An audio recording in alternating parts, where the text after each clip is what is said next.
நாம் இன்றைக்கி 1/2 kilo chicken biryani செய்ய போகிறோம்.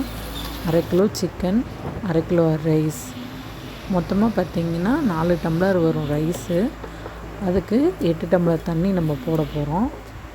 இது செய்கிறதுக்கு என்ன தேவைன்னா, எண்ணெயில் நெய் கொஞ்சம் போட்டுட்டு நல்லா நெய் காஞ்சதுக்கப்புறம் பட்டை, கிராம்பு, ஏலக்காய், பிரியாணி இலை இதை போட்டுட்டு ஆனியன் போடுறோம். ஆனியன் நல்லா ஃப்ரை ஆகிற வரையும் வெயிட் பண்ணலாம்.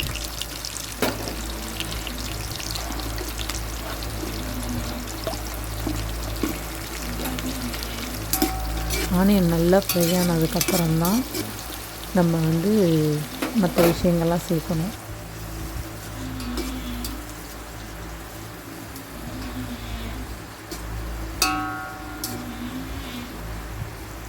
மொட்டை மாடியில் நல்லா சிலுன்னு காற்று வேற அடிக்குது.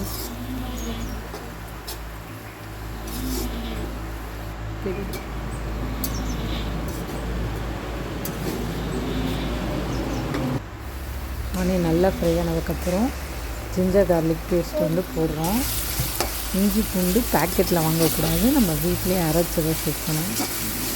பச்சை மிளகா இது நல்லா வதங்கணும். வதங்கினதுக்கப்புறம் தனி மிளகாய்த்தூள்,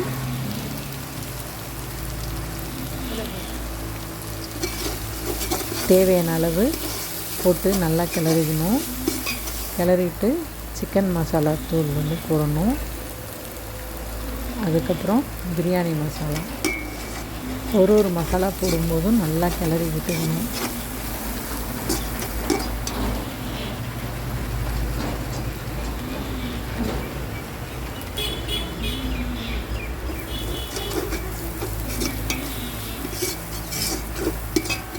ஏன்னா இஞ்சி பூண்டு பேஸ்ட்டு போட்டதுக்கு அதுக்கும் அடியில் ஒட்டாமல் நம்ம கிளறிக்கணும். அதுக்கப்புறம் தக்காளியை சேர்க்கணும். தக்காளி நல்லா குழையணும். குழஞ்சதுக்கப்புறம் தான் புதினா இலை போடணும். நம்ம அப்புறம் புதினா இலையை நிறைய சேர்த்துக்கிட்டு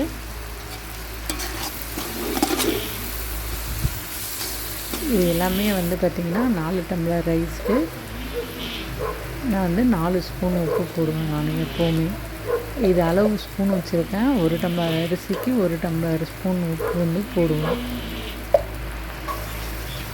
தேவையான அளவு தயிர் சேர்த்துக்கணும். இதுக்கு நான் 1/2 டம்ளர் தயிர் சேர்க்கணும். எந்த டம்ளரில் அரிசி வளர்ந்தோமோ அந்த டம்ளர்லேயே 1/2 டம்ளர் தயிர் சேர்த்துக்கிறோம். நல்லா வதங்கினதுக்கப்புறம் சிக்கனை போட்டு நல்லா சிக்கன் வேகிற அளவுக்கு, ஒரு அரை வெக்காடு வேகிற அளவுக்கு நல்லா வதக்கணும். அடி பிடிக்காமல் நல்லா தீ வச்சு நல்லா கிளறி விட்டுட்டு கொத்தமல்லி தழையை போட்டு நல்லா வதக்கணும். சிக்கன் நல்லா வதங்கிடுச்சா, பாதி வேக்காடு வந்த உடனே எடுத்து பார்த்துட்டு தேவையான அளவு தண்ணி சேர்க்கணும். நம்ம 4 டம்ளர் பிரியாணி ரைஸ் எடுத்துருக்கோம் இல்லையா, நம்ம 8 டம்ளர் தண்ணி சேர்த்தோம். அந்த சிக்கன் நல்லா வதங்கிடுச்சு. 8 டம்ளர் தண்ணி சேர்த்துக்கிறோம்.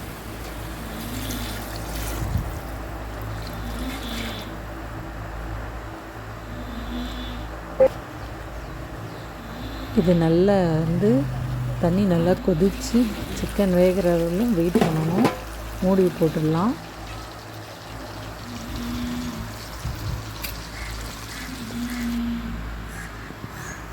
மூடியை போட்டு மேலே தண்ணி வெயிட் வைக்கிறதுக்கு பதிலாக தண்ணியை பிடிச்சே நம்ம வச்சிடலாம்.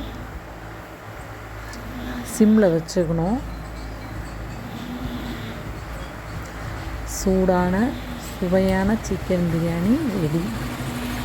மேலோட கொஞ்சம் நெய் விட்டு நல்லா கிளறி விட்டுடலாம்.